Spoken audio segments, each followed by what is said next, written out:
Happy holidays from Snowport, the Seaport District's 5th annual holiday market. Here at the Festive Pop-Up, we have over 120 vendors, most of them being New England based. Basically, what More Than Words is we are a nonprofit based in Massachusetts. And how it works is we help at-risk youth who are homeless or court involved or just at risk in general. I'm out here again as an alumni helping out to sell books to the people of Snowport. Here, it's been like really more touristy, and like we're getting people from a lot of different parts of the country, so that's been really nice to see that. We got a really neat dish from my mom from Turkey, and so you get things that are international as well as like local, and it's a great place to just shop.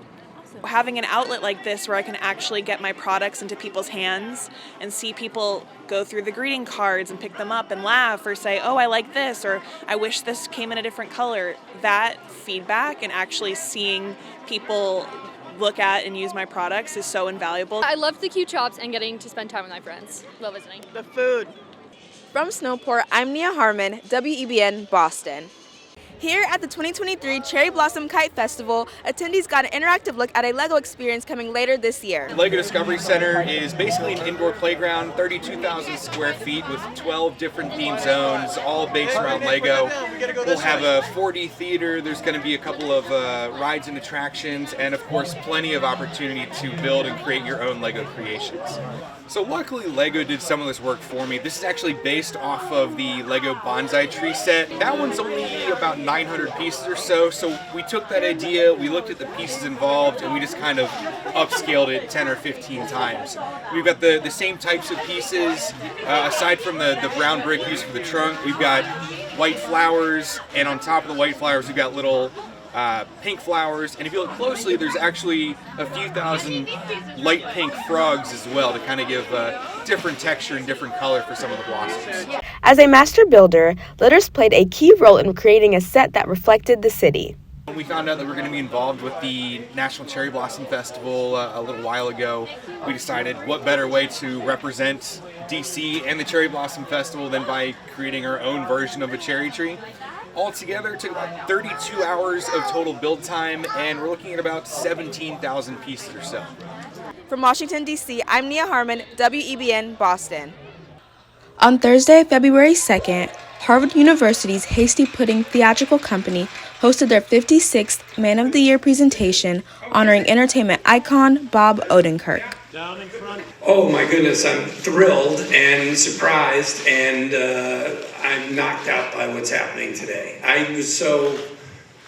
guess I just didn't know what to expect, but it's been a great day, fun meeting all these students, and crazy honor to be a part of the club.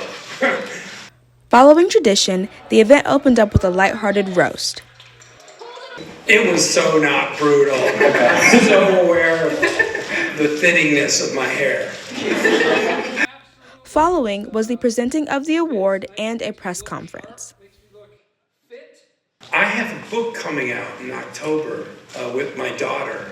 It's poems that I wrote for the kid with my children when they were little. We wrote them together, so they would write a line, I would write a line.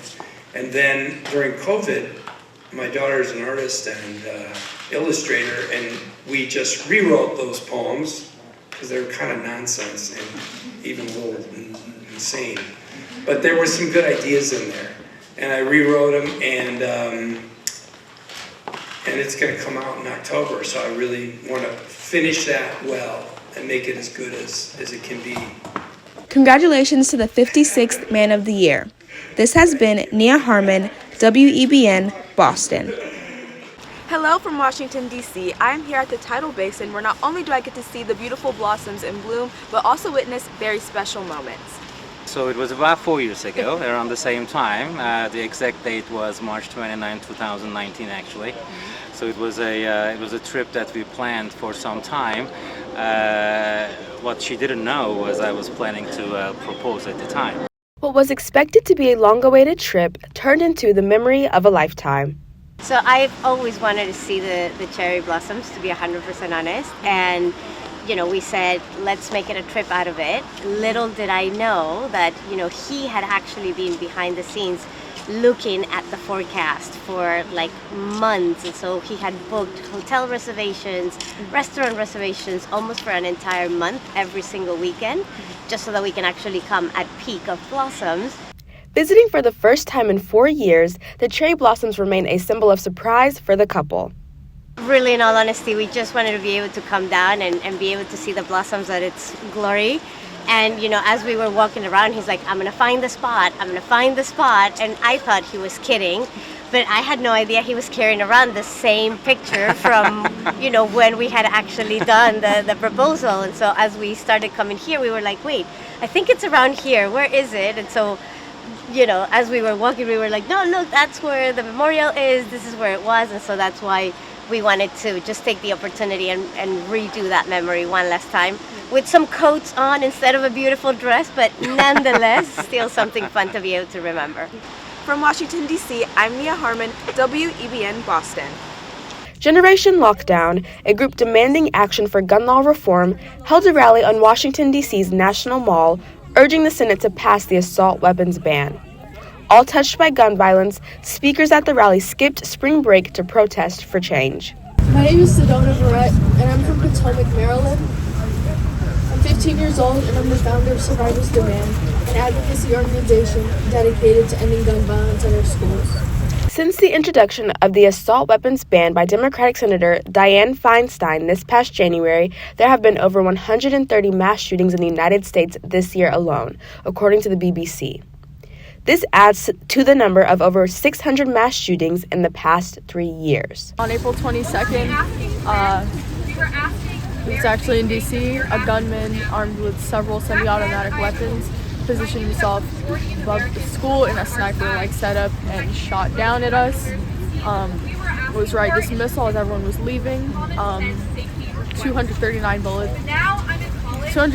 bullets came into the school. 4 people were shot. No one except for the shooter was killed. The shooter live streamed the video. The first responders, first people to get there, were Secret Service. Because several people who worked at the embassy nearby, their kids went there. Secret Service got on top of the building, had a gunfight with the shooter. Shooter ran inside and he killed himself as the police broke down the door. A day before the Stand for a Safer Tomorrow protest in Boston, this protest is one of many across the United States advocating for gun law reform. It's easy to be like, oh, it's raining, I'm not gonna go, bye, and I'm gonna go do whatever instead. But it says more if you do go, because no one made any of these people come. I guarantee you, everyone here had something that maybe they wanted to do, but they were willing to sacrifice that in order to rally against kids getting murdered in schools. From Washington, D.C., I'm Nia Harmon, WEBN Boston. On Friday, April 28th, Berklee senior and performance major Amari Richardson performed as a student for the last time. I hold gospel very close to my heart because it's where I started and where I come from, and I always try to make a point to represent where I come from and keep that a part of me in my music. I started singing, as my family would say, before I started talking, so the church was really my roots and where I learned music. I didn't have any like formal training before coming to Berklee, so it was all like I learned it in church and getting called up to sing on the spot and learn songs so quickly. So that gospel music has always been rooted in me.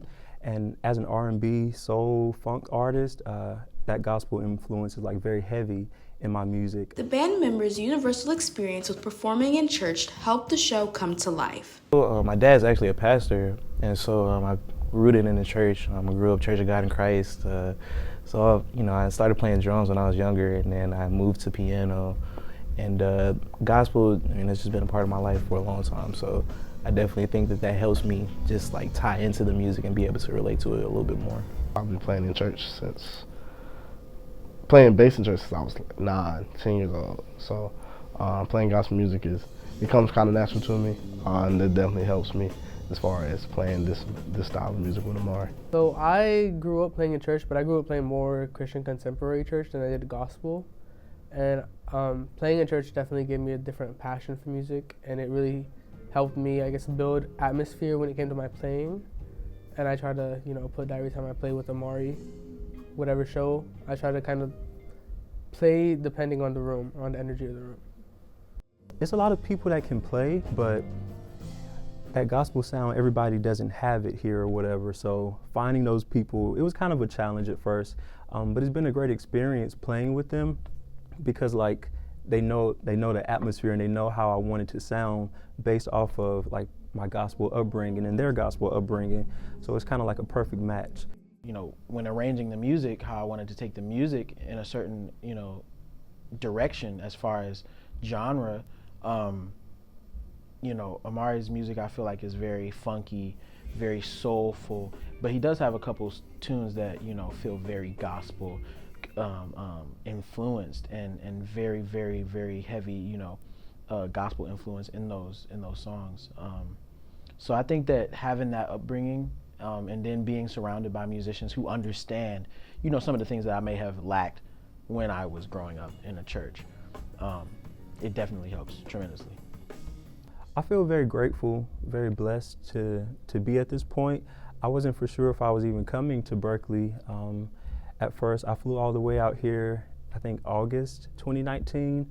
I didn't have any finances really to get into the school, but a way was made for me to come here. So I'm very grateful that I've been able to get here and actually graduate, because a lot of people that I came in with, they weren't able to graduate due to life circumstances or finances. So I'm very grateful and just blessed to be able to be doing this.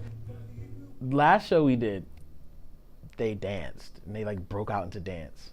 And that for musicians is a huge compliment. So I just hope people can dance tomorrow. That would be so awesome. I'm looking forward to the energy. I know we're gonna come in and we're gonna play our hearts out. So that's what we do. We love this. After weeks of preparation, obstacles, and victories, Amari and the band performed the original set list to an awaiting audience. I feel amazing. I feel like I'm on a high right now. I'm very grateful that it turned out so well, and everybody seemed to enjoy it. Me and my band had a great time on stage. Well, watching Amari tonight, wow, it just see him come full circle, it was just such a proud moment. And I mean, while I served as his professor of voice and mentor and whatnot, all the credit totally goes to God, because he does things well, And again, Amari came to me all those semesters ago, already extraordinarily gifted. He just needed the reminder. And once he took on those reminders and took the confidence for what it is, for what God said, and just let it shine out. It was amazing. He just let God have his way, and it was absolutely incredible. I was praying for a fun concert, so it was very fun, good energy, and I feel like it was a perfect way to end off my time at this school and my senior year. So yeah, I'm on a high. Yeah, I would like to say I'm very grateful for everything and very grateful for the show and the whole experience. Yeah, and I'm just happy and on a high with everything, but yes, grateful, yeah. This has been Nia Harmon, Emerson College Journalism.